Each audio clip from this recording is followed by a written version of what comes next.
কৃষ্ণ হরি বল সুদীগর ভক্তমণ্ডলী, সকল ভক্তবৃন্দের শ্রীরাঙ্গারাতুল চরণে আমি এ কদমের শতকোটি দণ্ডবোধ প্রণাম ভক্তি গ্রহণ করবেন। হরে কৃষ্ণ। আজকে আমরা আস্বাদন করব আমাদের প্রত্যাহিক জীবনের অত্যন্ত গুরুত্বপূর্ণ সফল কৃষ্ণ ভাবনাময় এবং ভক্তিময় পারিবারিক জীবনের 12টি মূল নীতি আমরা আজকে শ্রবণ করব, যা কৃষ্ণকে গৃহস্থ আশ্রমের কেন্দ্রে রাখা হয়েছে। সেই জীবন কর্ম উন্নতির ভিত্তিতে একটি আদর্শ দিক নির্দেশনা প্রদান করবে এবং ব্যবহারিক কর্ম অভিজ্ঞতার ভিত্তিতে স্থাপন করবে। যখন জীবনের কোনো সমস্যা বা প্রতিবন্ধকতার উত্থান ঘটে, আর এই সকল মূলনীতি মূল্যবোধগুলো আমাদের পারমার্থিক ভিত্তিতে সমস্যা সমাধান অন্বেষণ করতে সহায়তা করে, আধ্যাত্মিক বৃদ্ধির একটি রূপরেখা প্রদান করে। আধ্যাত্মিক মূলনীতিকে টিকিয়ে রাখার সংগ্রাম, আধ্যাত্মিক মূলনীতি আমাদের পারমার্থিক জীবনকে কিভাবে টিকিয়ে রাখতে হবে তার একটি আদর্শ দিক নির্দেশনা প্রদান করে থাকে। আর এই সংগ্রামকে গ্রহণ করা অত্যন্ত প্রয়োজন, আমাদের জীবনে প্রয়োগ করা প্রয়োজন। কেননা গ্রহণ করাটাই কোনো কোনো ক্ষেত্রে অসম্পূর্ণ হতে পারে, কিন্তু এইসব মূলনীতি মূল্যবোধগুলি জীবনকে টিকিয়ে রাখা খুবই একটা সহজ নয়। আমাদের ব্যবহারিক প্রয়োগ আমাদের চেতনার প্রকৃত দর্পণ, আমাদের বিশ্বাস অঙ্গীকার একটি প্রতিবিম্ব। আর এই মূল্যবোধ দ্বারা আমাদের আচরণের পরিবর্তিত হয়, তাহলে আমাদের সামাজিক ব্যক্তিগত সম্পর্কে বিশাল পরিবর্তন নিয়ে আসবে। গৃহস্থ আশ্রমের উদ্দেশ্য হচ্ছে যে বৈবাহিক জীবনে আমরা কেবল একটি পারমার্থিক আশ্রমে বাস করি না, যেখানে পারমার্থিক উন্নতির এক বিশাল সুযোগ রয়েছে, সেই অন্যান্য আশ্রমকে সহায়তা করার সামাজিক পরিবর্তনের দায়িত্ব গ্রহণ করে থাকে। যদি কোনো গৃহস্থ না থাকে, একবার ভাবুন, তাহলে সাধু ব্যক্তিরা সন্ন্যাসীরা কোথায় থেকে আসবে? তারা নিশ্চয় আকাশ থেকে পড়বে না, অবশ্যই গৃহস্থের প্রয়োজন। ওই যে বড় বড় ভাগবত আসর, মন্দির হচ্ছে, এইসব হচ্ছে তো গৃহস্থীর অর্থ ধারাই হচ্ছে। বড় বড় ভাগবত আসর, হরিভাসর, কীর্তন, ভগবত অনুষ্ঠান, কৃষ্ণ কথা অনুষ্ঠান, ভক্তির সমাগম হচ্ছে তো গৃহস্থীর অর্থ ধারাই পরিচালিত হচ্ছে। তাহলে এই যে গৃহস্থ অত্যন্ত গুরুত্বপূর্ণ, আমাদেরকে এই গৃহস্থ আশ্রমটিকে জানতে হবে। একটা বিশাল দায়িত্ব রয়েছে। যাই হোক, এই আশ্রমটির সুখ স্থায়িত্ব অর্জনের সমর্থ গৃহস্থ আশ্রমই প্রায় সকল ভক্তের জন্য অধিক সময় টিকিয়ে থাকার জন্য নির্দিষ্ট পন্থা বা নির্দেশিত পন্থাকে আমাদেরকে অনুসরণ করতে হবে। আজকে আমরা আস্বাদন করব যে সফল কৃষ্ণ ভাবনাময় এবং আমাদের ভক্তিময় পারিবারিক জীবনের 12টি মূলনীতি সম্পর্কে।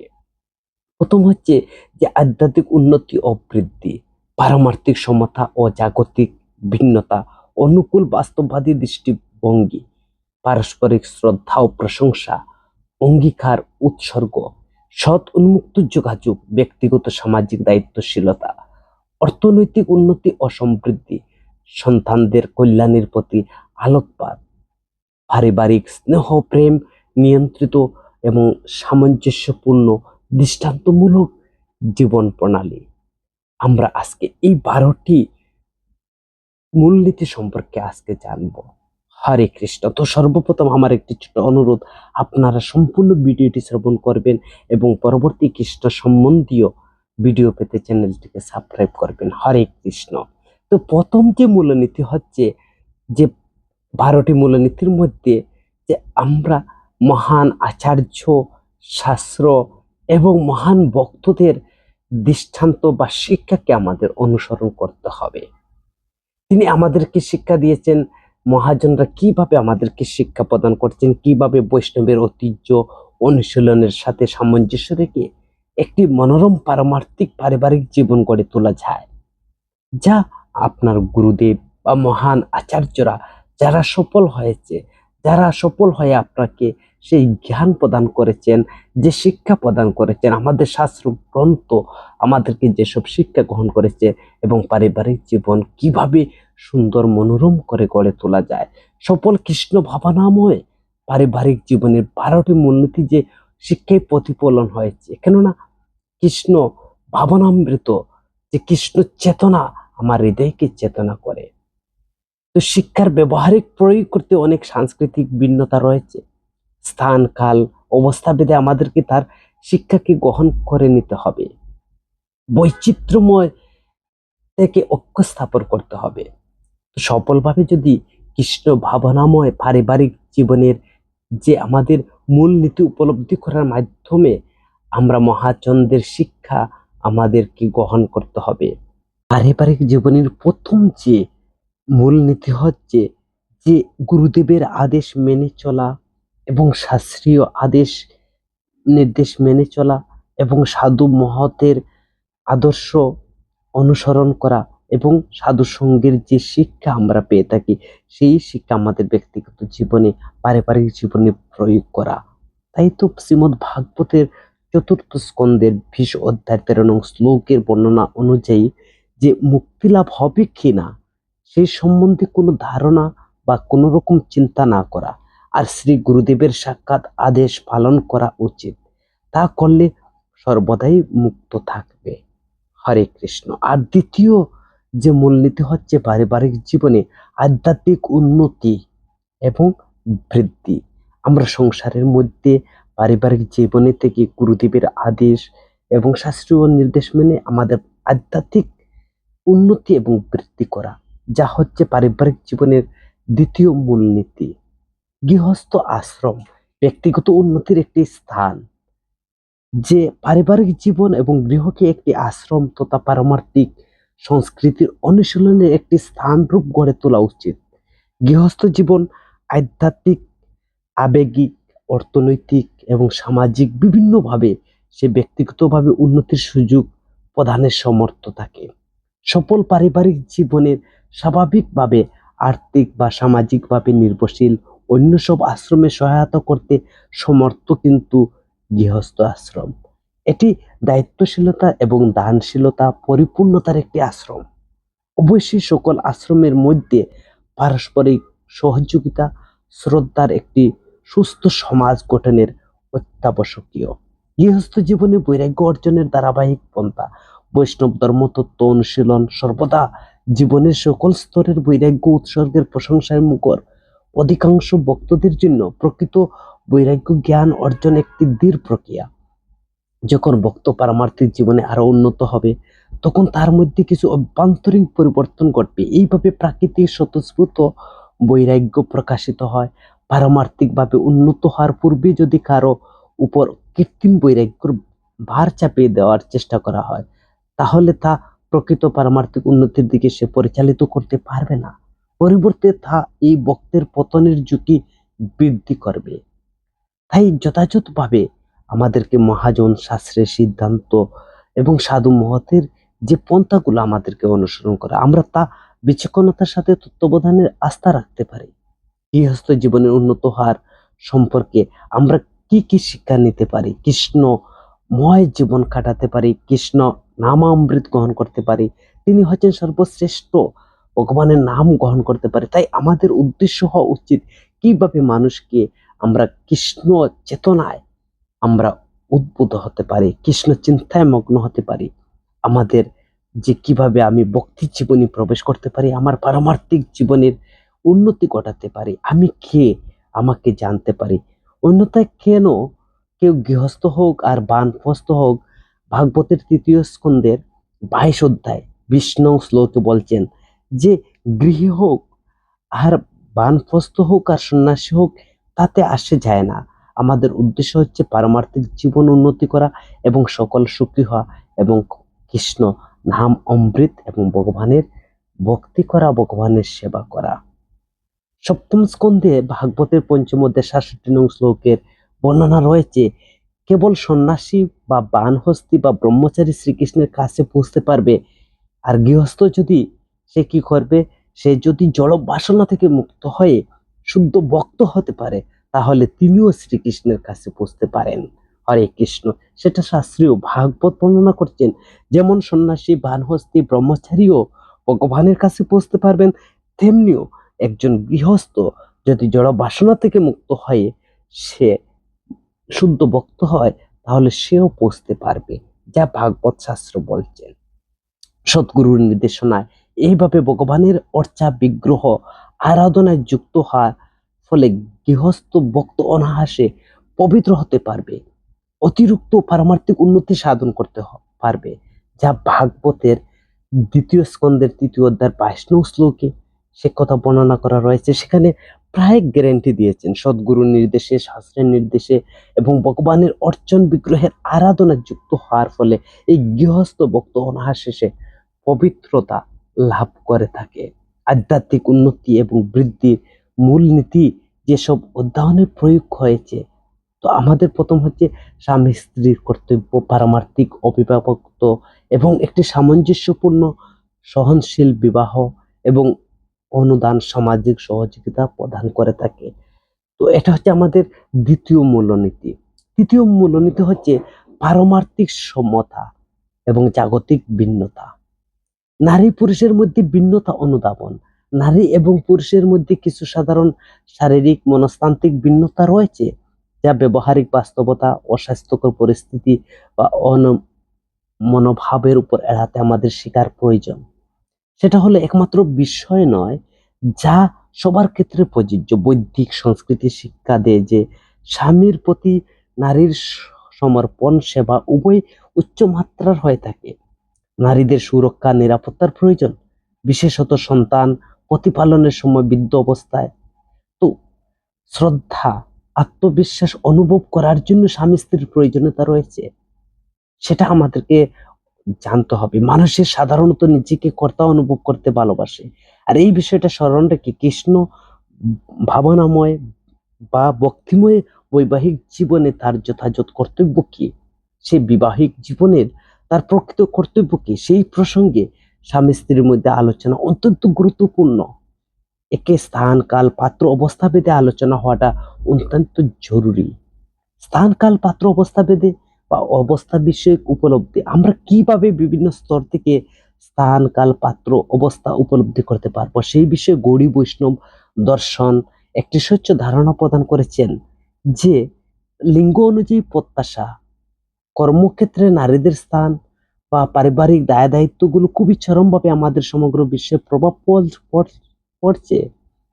তো ভক্তরা সাধারণত বিভিন্ন পটভূমি থেকে এসে থাকে। আমাদের পূর্বে যে সাংস্কৃতিক বা পেশাগত পরিচয়, ভক্তিমূলক সেবার পরিধি প্রবৃত্তি একজন দম্পতি কিভাবে তার ব্যক্তিগত সম্পর্কে পরস্পরকে নির্দিষ্ট করে তার প্রভাব ফেলতে পারে। বিশেষত যে আন্তঃসাংস্কৃতিক বিবাহগুলোতে এই ধরনের মীমাংসা বা প্রাঞ্জলতা খুবই সম্পর্ক এবং অধিক প্রকাশিত করে, পরবর্তীতে পরিপূর্ণতা লাভ করতে পারে। জাগতিক পারমার্থিক পরিচিতির সমন্বয়, গৃহস্থের মধ্যে সাধারণত যত শীঘ্রই সম্ভব তাদের জাগতিক এবং পারমার্থিক পরিচিতি সম্বন্ধে সাধন করার উপদেশ দেওয়া হয়ে থাকে।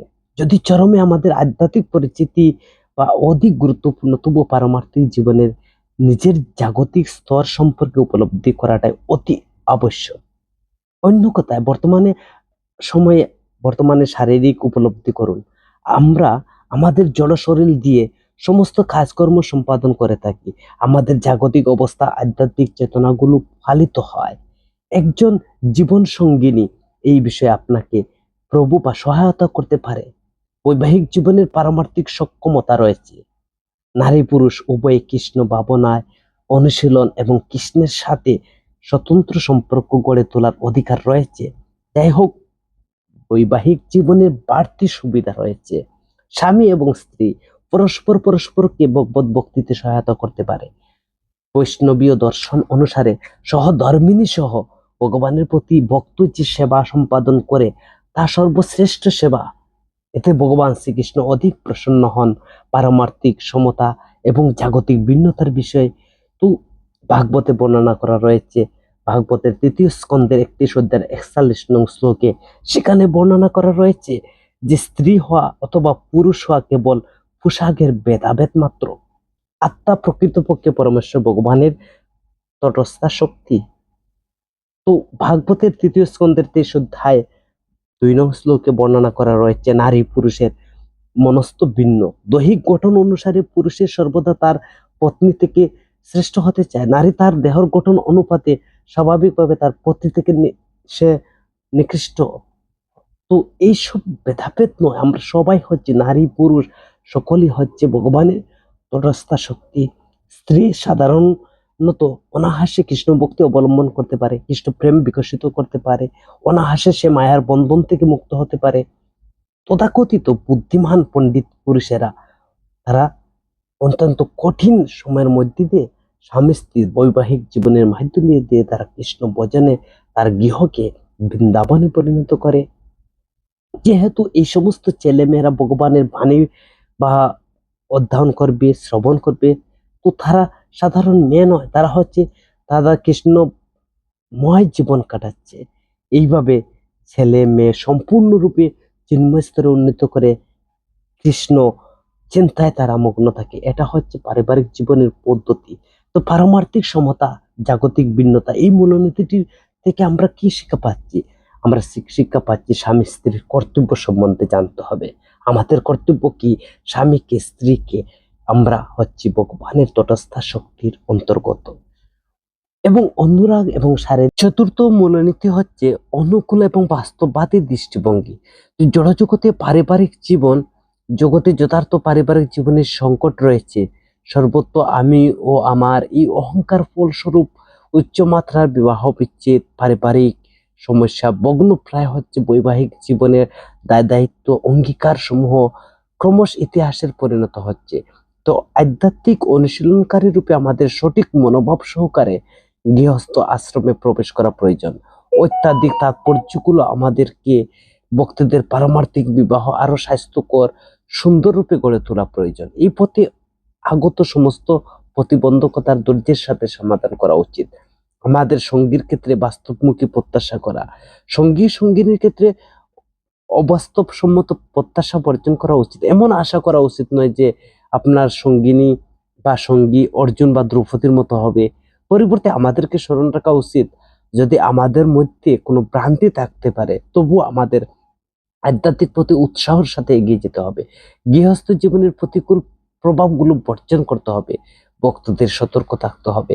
বিবাহের পূর্বে আত্মমূল্যায়ন করতে হবে। গৃহস্থ আশ্রমে প্রবেশের পূর্বে আত্মমূল্যায়ন করাটা খুবই গুরুত্বপূর্ণ। নিজেকে এই ধরনের প্রশ্ন জিজ্ঞাসা করার মাধ্যমে মূল্যায়নের চেষ্টা করুন। পারমার্থিক বিবাহ একজন পতি পত্নী হিসেবে আমাদের কি কি যোগ্যতার প্রয়োজন রয়েছে? পারমার্থিক সম্পর্কে আমি কি উৎসর্গ করতে পারি? আপনার আকাঙ্ক্ষিত পত্নী বা পত্নীর যে একত্রে আপনি স্বল্প বা দীর্ঘমেয়াদী লক্ষ্য নির্ধারণ করতে পারেন।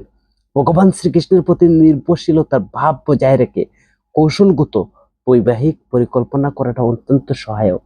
এটা আপনাকে আপনার নতুন সম্পর্কের অনেক সমস্যার সমাধান সহজ করে তুলে দিবে। বিবাহের পূর্বে পরামর্শ গ্রহণ করা এই ক্ষেত্রে খুবই কার্যকর। আমরা এটাকে সর্বোচ্চ প্রাধান্য এবং শাস্ত্র গ্রন্থ দিয়ে গৃহস্থ জীবনের প্রবীণদের ভূমিকা জানতে হবে। তুমি জানতে চেয়েছো গৃহস্থ জীবনের ভক্তিমূলক সেবা চালিয়ে যেতে কোনো প্রতিবন্ধকতা আছে কিনা? তোমার গৃহের কর্তব্য সম্পাদনের পর যথাসম্ভব ভগবানের পূজা অর্চন করা, অবশ্যই নাম জপ করা, সেটাকে তোমার সকল অসঙ্গতি থেকে মুক্ত রাখবে। গৃহস্থ জীবন থেকে নিয়ম নীতি অনুসরণ করলে কিছুটা ফাটল থাকতে পারে, তাতে কিছু আসে যায় না। সর্বোচ্চ প্রচেষ্টা চালিয়ে যাওয়া এবং কৃষ্ণ তোমার সাহায্য করবেন। কৃষ্ণের সংসার হয়ে যাবে, কৃষ্ণময় জীবন হয়ে যাবে। যদি তুমি তোমার হৃদয়ে এই মনোভাব বজায় রাখো, তাহলে তুমি আন্তরিকভাবে শুদ্ধ হতে পারবে। ভগবত গীতায় অনুসারে বর্ণনা করছেন যে গৃহস্থদের অনেক দুঃখ দুর্দশা ভোগ করতে হয়। গৃহস্থ আশ্রমে যদি কৃষ্ণ ভাবনাময় না হয় তাহলে সম্পূর্ণরূপে দুর্দশাগ্রস্ত, দুঃখালম অশাশ্বতম। তাদের দিন রাত কঠোর পরিশ্রম করতে হয় গৃহস্থের মধ্যে। তারপর সন্তানদের অসুস্থতা, স্ত্রীর অসন্তুষ্টি বা প্রবৃত্তি মানে হতাশাগ্রস্ত থেকে তাকে অতৃপ্তিতা প্রভৃতি অনেক সমস্যার সম্মুখীন হতে হয় গৃহস্থ জীবনে। তো সেই সব সমস্যা নিরসন করতে হবে। একমাত্র কৃষ্ণ কেন্দ্রিক যদি সংসার হয়ে থাকে তাহলে তার সকল সমস্যার সমাধান হয়। এটা গৃহস্থ আশ্রম। তো আশ্রম শব্দটা অর্থ কি? সংস্কৃত দুইটি শব্দ রয়েছে, গৃহস্থ আর অন্যটি হচ্ছে গৃহমেধি। গৃহস্থ মানে হচ্ছে গৃহস্থ আশ্রম। আর যারা বৈদিক রীতি সম্পর্কে অবগত, আশ্রম মানে হচ্ছে ভগবানের সাথে সম্পর্ক স্থাপন, সেটা হচ্ছে আশ্রম। তাই গৃহস্থ আশ্রম মানে পরিবার, সন্তান সন্ততি, স্ত্রী, বন্ধু বান্ধবের সাথে একত্রে বসবাস করা। তোমার কাছে যে জীবনটা সহজ বলে মনে হচ্ছে সেটা গ্রহণ করো, কিন্তু কৃষ্ণ ভাবনা বা ভক্তিময় জীবন পরিবর্তন করো, কৃষ্ণ ভাবনামৃত লালন করো। সেটা হচ্ছে আশ্রম, যা ভাগবতের সপ্তম স্কন্ধের পঞ্চম অধ্যায়ের 22 থেকে 30 নং শ্লোকে বর্ণনা করা রয়েছে। তো আমাদের এই যে শিক্ষা থেকে, চতুর্থ শিক্ষা মূলনীতি থেকে আমাদের হচ্ছে যে কৃষ্ণের অর্থনীতি, ঝুঁকিপূর্ণ বিবাহ বা এই সম্পর্কে আমাদের সদা সর্বদা প্রস্তুত অপ্রস্তুত থাকতে হবে। তো পঞ্চম যে মূলনীতি হচ্ছে পারিবারিক জীবনে, ব্যক্তির জীবনে সহায়ক পারস্পরিক শ্রদ্ধা এবং প্রশংসা। পারস্পরিক শ্রদ্ধা গুরুত্ব, অন্যদের প্রতি শ্রদ্ধা প্রশংসা প্রদর্শনীয় মৌলিক গুণ। শ্রদ্ধা, অনুরাগ, পরস্পর ক্রমে বিনম্রতা, সেবামূলক মনোভাব পরিণত। যখন সঙ্গী সঙ্গিনী উভয় এই মূল্যবোধ, দৃঢ়তা, প্রেম, সেবার প্রতি শ্রদ্ধাশীল হয়, তখন তারা পারস্পরিক সম্পর্ক আরো উন্নত হয়। শ্রদ্ধা অনুরাগের অভাবে বৈবাহিক সম্পর্ক ক্রমশ অবনতি ঘটে। ছোটখাটো বিষয়ের প্রশংসা করা, তো আমার প্রতিদিন উন্মুক্ত আমাদের পত্নীর প্রত্যাহী কোনো কাজকর্মকে প্রশংসা করতে পারে, আপনি পত্নীর কাজের প্রশংসা করবেন। এই পদ্ধতি আমরা আমাদের অন্তরঙ্গ সম্পর্ক উন্নতি ঘটাতে পারি। অতি ঘনিষ্ঠতার ফাঁদে না পড়ে পরস্পরের প্রতি আমাদের মনোযোগ হতে হবে। অন্যের কথায় বা অন্য কথায় আমরা যেন পত্নীদের অনুদান স্বরূপ গ্রহণ করতে পারি না। তাও আমাদের পত্নীকৃত ভক্তিমূলক সেবাকে মহিমান্বিত করুন। সর্বদা আপনার পত্নীর অংশগ্রহণের প্রতি শ্রদ্ধা প্রদর্শন, প্রশংসা করুন। সর্বদা পত্নীকে সদা সর্বদা তার শান্তি সামঞ্জস্য বজায় রাখার একমাত্র চাবিকাঠি। তো গৃহস্থদের পারস্পরিক সুরক্ষা রাখা, গৃহস্থ হিসেবে আমাদের পারস্পরিক সুরক্ষামূলক অনুভূতির বিকাশ সাধন উন্নত করা জড় জগতের একটি ভয়ানক স্থান। পারমার্থিক জীবনে সর্বদা সহজ হয় না। তো পরিস্থিতি অনুসারে সুরক্ষার সংজ্ঞা ভিন্ন ভিন্ন রূপ বা ভিন্ন ভিন্ন হতে পারে। গৃহস্থ জীবনের সকল দিক থেকে সুরক্ষা সহায়তা হচ্ছে প্রতিটি পরিবারের মূল্যবান সম্পদ। পারস্পরিক শ্রদ্ধা প্রশংসা, এই মূলনীতিটি হচ্ছে আমাদেরকে কি শিক্ষা দিচ্ছে। মনে করুন আপনি কাউকে ভালোবাসেন, আপনি কেবল তার কাছ থেকেই নিতে পারেন, কিন্তু কিছু দেন না। আপনি কি মনে করেন এটা কি ভালো? না, মোটেই ভালো নয়। প্রেম নয়, এটা হচ্ছে শোষণ। যদি আমি আপনার কাছে কেবল নিতে থাকি আর আপনাকে কিছুই না দিই, তাহলে তা কেবল শোষণ। তাই প্রেম মানে হচ্ছে আপনি অবশ্যই গ্রহণ করবেন আর অবশ্যই প্রদান করবেন। দদাতি প্রতিগৃহীণাতি ভুক্তে পূজয়তে, ভগবদ গীতায় আলোচনার অনুসারে। তো সকলের কর্তব্য অন্যের বকপথ সেবার প্রশংসা করা, নিজের সেবার জন্য গর্বিত না হওয়া। এটা হচ্ছে বৈষ্ণবের চিন্তাধারা, বৈকুণ্ঠ চিন্তা। বৈদ্যদের মধ্যে সেবা ব্যাপার আপাত দৃষ্টিতে প্রতিযোগিতা অথবা প্রতিদ্বন্দ্বিতা থাকতে পারে, কিন্তু বৈকুণ্ঠ লোকে অন্যের বুদ্ধের তার প্রশংসা করতে হয়, নিন্দিত হয় না। তো বৈকুণ্ঠে প্রতিযোগিতা, বৈত্যের মধ্যে শত্রুতার কোনো প্রশ্নই ওঠে না। সকলকে তারা পূর্ণ সামর্থ্য অনুসারে ভগবানের সেবা করে বা সেবা দেওয়া উচিত। সকলের কর্তব্য অন্যের প্রশংসা করা, এটি হচ্ছে বৈকুণ্ঠ লোকের কার্যকলাপ। যেহেতু সকলেই বৈত্য, সকলেই সমন্তর্ভুক্ত এবং তাই সকলের কাছে সামর্থ্য অনুসারে সেবা দেওয়া উচিত, যা ভাগবতের সপ্তম স্কন্ধের পঞ্চম অধ্যায়ের 12 নং শ্লোকের তাৎপর্য অনুযায়ী। তো বৈষ্ণব সম্প্রদায়ের স্বামী স্ত্রীর কর্তব্য অনুরাগ, শারীরিক অন্তর্গত মানে ঝুঁকিপূর্ণ বিবাহ। তো আমরা এখন যে পারিবারিক জীবনের 6 নম্বর যে মূলনীতি হচ্ছে অঙ্গীকার উৎসর্গ করা। একে অন্যের সাথে বৈবাহিক জীবনের ক্ষেত্রে অঙ্গীকার উৎসর্গের অনুশীলন করা জীবনের দুর্দশাপূর্ণ সময় অনিবার্য, কিন্তু সুদৃঢ় সংকল্প অঙ্গীকার প্রায় সকলের সমস্যাকে অতিক্রম করতে পারে। আমাদের প্রায় অনেকে বৈবাহিক জীবনের চলচ্চিত্র বা উপন্যাসে প্রদর্শিত কাব্যের প্রেম স্বরূপ ভাবতে অভ্যস্ত। এই ধরনের জনপ্রিয় ধারণাগুলো সম্ভবত মূর্খতা বা বাস্তবহীনতা। প্রকৃত প্রেম অনুরাগ কখনো কামদেবতার বাণীর প্রভাবে সে স্বয়ংক্রিয়ভাবে সংগঠিত হয় না। সেটা কেবল সমর্পিত সেবা, পারস্পরিক শ্রদ্ধা প্রশংসার ফলে বিকশিত হয়। ভক্তদের ক্ষেত্রে আধ্যাত্মিক অন্তরঙ্গ এবং সাহচর্য তাদের ঐকান্তিক কৃষ্ণ ভাবনা সেবার ফলস্বরূপ প্রকাশিত হয়। দুঃসময়ের অন্যের সহায়তা অনুসন্ধান করা, যেমন ভাগবতের 3য় স্কন্ধের 21 অধ্যায় 15 নং শ্লোকে বলছেন যে স্বামী এবং স্ত্রী একত্রে শান্তিপূর্ণভাবে সারা জীবন যাপন করা। কোনো সমস্যা হলে উভয়ে সেই সমস্যার সম্মুখীন হওয়া এবং একে অন্যের পরামর্শ প্রদান করা, তাহলে দাম্পত্য জীবন সুখের হবে। স্বামী স্ত্রী শান্তিপূর্ণভাবে সারা জীবন যাপন করতে পারবে। স্বামী স্ত্রী যখন তাদের জীবনের একবার আবদ্ধ হয়, তখন আর কোনো পরিস্থিতিতে তাকে বিচ্ছেদের কোনো প্রশ্ন ওঠে না। সুখে থাকুক এবং দুঃখে হোক, আর সুখ হোক আর বিচ্ছেদের কোনো প্রশ্নই আসে না। এমন নয় স্বামী স্ত্রী নরাদম্পতির দাসী হতে হবে, এমন নয়।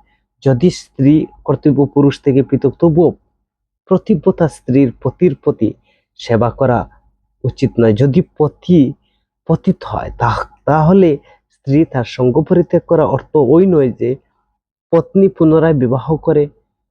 সাধবী স্ত্রী যদি দুর্ভাগ্যবশত পতিত পতির সঙ্গ বিবাহ হয়, তাহলে তার কর্তব্য তার থেকে আলাদা হয়ে থাকা। যেমন পত্নী যদি শাস্ত্রের বর্ণ অনুসরণ সাধবী না হয়, তাহলে তার পতি থেকে বিচ্ছিন্ন হয়, যা ভাগবতের সপ্তম স্কন্ধের 11 নং শ্লোকে। 7 নং যে মূলনীতি হচ্ছে পারিবারিক জীবনে সৎ এবং ঘনিষ্ঠতার যোগাযোগ। বৈবাহিক জীবনের সামঞ্জস্য চাবিকাঠি। সৎ উন্মুক্ত যোগাযোগ হচ্ছে শান্তিপূর্ণ সুখ বৈবাহিক জীবনের চাবিকাঠি। এমনকি ব্যস্ত কার্যক্রমের মধ্যেও আপনার পত্নী সন্তানদের সাথে অন্তরঙ্গ যোগাযোগের জন্য কিছু সময় নির্দিষ্ট রাখা অত্যন্ত গুরুত্বপূর্ণ। পারমার্থিক জীবনে বিশ্বস্ততার সাথে অন্যান্য কথাগুলো শোনা, আস্থার এবং হৃদয়ে মনের বিকাশ ঘটানো, এটা প্রেম বিনিময়ের পন্থারূপে বিবেচিত। পারিবারিক এককগুলো উন্মুক্ত যোগাযোগ সেবার মাধ্যমে প্রেম আস্থা গুরুত্বপূর্ণ। আপনার পত্নীর সাথে আপনার উন্মুক্ত বাক্য বিনিময়ের মাধ্যমে অন্তরঙ্গ বা আর্থিক অবস্থা সংবেদনশীল বিষয়গুলো আপনি বিস্তৃতভাবে আলোচনা করুন। বৈবাহিক সম্পর্কে আস্থা, সহযোগিতা, আত্মবিশ্বাস স্থাপনের খুবই গুরুত্বপূর্ণ। যোগাযোগ একে অন্যের সাথে শিক্ষণীয় অনুশীলনমূলক মূল দক্ষতা। তো গুহ্য একটাই তো পদ্ধতি, যখন তুমি তোমার মনকে উন্মুক্ত করবে, প্রিয়তমের মধ্যে গোপনীয়তা থাকবে না, অন্য পক্ষ উন্মুক্ত হবে, এইভাবে প্রেম প্রকাশিত হয়। যা সৎ এবং ঘনিষ্ঠ যোগাযোগের মূলনীতির মাধ্যমে আমাদের আলোচনা করতে হবে। অনুরাগ, শারীরিক অন্তর্গতা, ঝুঁকিপূর্ণ ঈশ্বর থেকে। 8 নং মূলনীতি হচ্ছে ব্যক্তিগত সামাজিক দায়িত্বশীলতা। সমাজের প্রতি আমাদের সেবা। সংজ্ঞাগতভাবে গৃহস্থ মানে হচ্ছে সমাজের প্রকৃত সেবক। গৃহস্থদের কর্তব্য হচ্ছে মন্দিরকে, আশ্রমগুলোকে আর্থিক সহায়তা করা, ঐতিহ্যগত তত্ত্বগতভাবে ব্রহ্মচারী, সন্ন্যাসী ইত্যাদি সীমিত আর্থিক সামর্থ্য থাকে তাদেরকে চাহিদা মেটানোর জন্য গৃহস্থের উপর নির্ভরশীল। গৃহস্থদের সবকিছুর নেতৃত্ব ব্যবস্থাপনা করা উচিত। ব্রহ্মচারী, সন্ন্যাসী বা অধ্যয়নের জন্য পর্যাপ্ত ব্যবস্থা করে দেওয়া। বৈরাগ্য অনুশীলনকারী আশ্রমগুলো গৃহস্থদের পারমার্থিক অনুপ্রেরণা, শিক্ষা, সঙ্গ প্রদান করবে। যদি গৃহস্থদের ধীরে ধীরে আমাদের এগিয়ে যেতে হবে। অনেক গৃহস্থদের লক্ষ্য সেবা করা। মহান সমাজের দৃষ্টান্ত হচ্ছে গৃহস্থরা সৎকর্ম, নৈতিক আধ্যাত্মিক জীবন প্রণালী এবং অনুকরণের দৃষ্টান্ত। গৃহস্থ জীবনের উন্নত হওয়ার সুযোগ হচ্ছে, গৃহস্থ আশ্রম হচ্ছে আধ্যাত্মিক জীবনের পরিপক্কতা অর্জনের সুদৃঢ় হওয়া একটি সুযোগ। এই ধরনের দায়িত্ব নেওয়া প্রতিকূল আবেগ, নিম্ন আত্মমূল্যায়ন, হত উদ্যম বা ব্যর্থ অনুভব করার চোরাবালি প্রতিহত করার জন্য আবশ্যক। এটি একটি আশ্রম যেখানে ভক্তরা জীবন তার সকল দিক থেকে কৃষ্ণ সেবায় দৃঢ়ভাবে জাগতিক, পারমার্থিক, পেশাগত জীবনের কৃষ্ণ ভাবনায় হওয়ার প্রকৃত অবস্থা ব্যক্ত করতে পারে। ব্যক্তিগত সামাজিক দায়িত্বশীলতা হচ্ছে আমাদের শিক্ষা প্রদান করছে যে গৃহস্থদের সাধারণ কর্তব্য হচ্ছে যজ্ঞ সম্পাদন করা এবং শ্রী বিগ্রহ অর্চন, সমস্ত জীবকে পালন পোষণ করা, যা 11 স্কন্ধে 18 অধ্যায় তাৎপর্য অনুসারে। তো আমরা লোকদের একটি বিভাগ গৃহস্থ সমাজের অন্য 3টি বিভাগকে প্রতিপালন করবে। সমাজকে 4টি ভাগে বিভক্ত করা হয়েছে: ব্রহ্মচারী, গৃহস্থ, বানহস্ত, সন্ন্যাস। কিন্তু কেবল গৃহস্থরাই অর্থ উপার্জন করতে পারে। শ্রী চৈতন্য মহাপ্রভু তার ভক্তদের গৃহে গ্রহণ করেন। প্রতিদিন তিনি মহোৎসব আয়োজন করেন। শ্রী অদ্বৈতাচার্য প্রভুর সমস্ত গৃহস্থ ভক্তদের কাছে এক আদর্শ স্থাপন করেছেন। কারো যদি ধন সম্পদ উপযুক্ত ব্যবস্থা থাকে, তাহলে তার কর্তব্য হচ্ছে পৃথিবী জুড়ে ধন সম্পদ উপযুক্ত অবস্থা থাকে, তার কর্তব্য হচ্ছে পৃথিবী জুড়ে প্রচার করা, কৃষ্ণ প্রসাদ দেওয়া। শ্রী চৈতন্য মহাপ্রভু ভক্তদের মাঝে গৃহে নিমন্ত্রণ করেন, দিনের বেলা কৃষ্ণ কথা আলোচনা করেন, প্রসাদ বিতরণ করেন, সন্ধ্যাবেলা অন্তত 3 ঘন্টা সংকীর্তনের মহোৎসব করা। শ্রী চৈতন্য চরিতামৃতের মধ্যলীলায় বর্ণনা করা হয়েছে। কেউ তর্ক উপস্থাপন করতে পারেন যে প্রহ্লাদ মহারাজ অন্যস্ত বৃদ্ধ হওয়ার সত্ত্বেও তার পরিবারের প্রতি আসক্ত ছিলেন। বিশেষ করে পুত্র বলি মহারাজের প্রতি তিনি একজন আদর্শ দৃষ্টান্ত হননি কি করে। তাই প্রশান্ত শ্লোক শব্দের দ্বারা ভক্ত সর্বদাই প্রশান্ত, তিনি কেবল অবস্থাতে বিচলিত হন না। ভক্ত যদি গৃহস্থ আশ্রম থাকেন তাহলে জড় বিষয় ত্যাগ করেন না, তাকে প্রশান্ত বলে জানতে হবে, কারণ তিনি হচ্ছেন ভগবানের শুদ্ধ ভক্ত, যা অষ্টম ভাগবতের অষ্টম স্কন্ধের 19 অধ্যায়ের 2 নং শ্লোকে বলা হয়েছে। তো ব্যক্তিগত সামাজিক দায়িত্বশীলতা, এটি হচ্ছে মূলনীতি। তো নবম হচ্ছে যে অর্থনৈতিক উন্নতি, সমৃদ্ধিকরণ, দরিদ্র মনোভাব বর্জন করা। গৃহাম আশ্রম দরিদ্র জাগতি, তপশ্চর্চা আশ্রম নয়। দরিদ্রতা অতি পারমার্থিক জীবনে বাধাগ্রস্ত করতে পারে। তাই সম্পদ বৃদ্ধি, স্বতন্ত্র পারিবারিক স্থায়িত্ব, কৃষ্ণ ভাবনা, অগ্রগতি উভয় চরম লাভজনক, কিন্তু সহজ জীবন উচ্চ মাত্রায় মনোভাবটা খুবই একটা অসঙ্গত নয়। প্রয়োজনের চেয়ে অধিক জড় ঐশ্বর্য অর্জনের জন্য কঠোর পরিশ্রম করা উচিত নয়। প্রকৃত বৈরাগ্য হচ্ছে ভগবত ভক্তি, নিজের কার্যের ফল অর্পণ করা। এটাই হচ্ছে গৃহস্থদের সর্বশ্রেষ্ঠ সেবা। যদি দৈবত অধিক ধন প্রাপ্ত হয় তাহলে কৃষ্ণ ভাবনার, কৃষ্ণের ভগবত সেবায়, ইন্দ্রিয় সুখের জন্য নয়, ভগবত সেবা আপনি সেগুলো ব্যবহার করতে পারেন, প্রয়োগ করতে পারেন। গৃহস্থের জরুরি অবস্থার জন্য কিছু অর্থ সঞ্চয় করার প্রয়োজন, গৃহস্থের জন্য সেটা অনুমোদিত, কিন্তু আমাদের মত যদি আমরা সেটা না করি তাহলে গৃহস্থের অর্থ বা আপদকালের জন্য কিছু অর্থ জমা রাখা প্রয়োজন। তো দশম হচ্ছে সন্তানদের নিরাপত্তা আলোকপাত করা, সদা সর্বদা সন্তানদের নিরাপত্তা করা এবং তাদের নিরাপত্তা বিধান করে। সমাজের সকল পিতামাতার একটা দায়িত্ব, তারা সমাজের সকল স্তরে সন্তানদের সতর্ক করবে, সব ধরনের সমস্যা থেকে সক্রিয় থাকবে, সন্তানের প্রতিপালনের দক্ষতা অর্জন করতে হবে, সন্তানকে কিভাবে শিক্ষা দিবে, কিভাবে শাস্ত্রীয় শিক্ষা, ভগবত শিক্ষা প্রদান করে, সেটা হচ্ছে পরিবার গৃহস্থ থেকেই তো ভক্ত হচ্ছেন, সাধু হচ্ছেন, সন্ন্যাসী হচ্ছেন। তো 12 নং যে মূলনীতি রয়েছে পারিবারিক স্নেহ প্রেম, বৈষ্ণব পরিবারের স্নেহ স্বাভাবিক, অন্যদের প্রতি স্নেহ থাকাটা, বিশেষ করে যে স্নেহটা অবশ্যই পারিবারিক বন্ধন থাকতে, পারিবারিক স্নেহ, প্রতিবন্ধকতা যাতে কৃষ্ণ চিন্তা বা ভগবত জীবনে যাতে প্রতিবন্ধকতা সৃষ্টি না করে সেই দিকে আপনাকে সতর্ক রাখতে হবে। এবং কেবল সঙ্গ বাধকতা জীবনের স্থায়িত্ব বৃদ্ধির মাধ্যমে সফলতা অর্জন কিছু যান্ত্রিক আয়োজন মাত্র। ভক্ত হওয়া মানে ওই নয় যে পরিবারের সদস্যের প্রতি আমার স্বাভাবিক বা স্নেহকে আমি অস্বীকার করব। পরিবারের সকল সদস্যের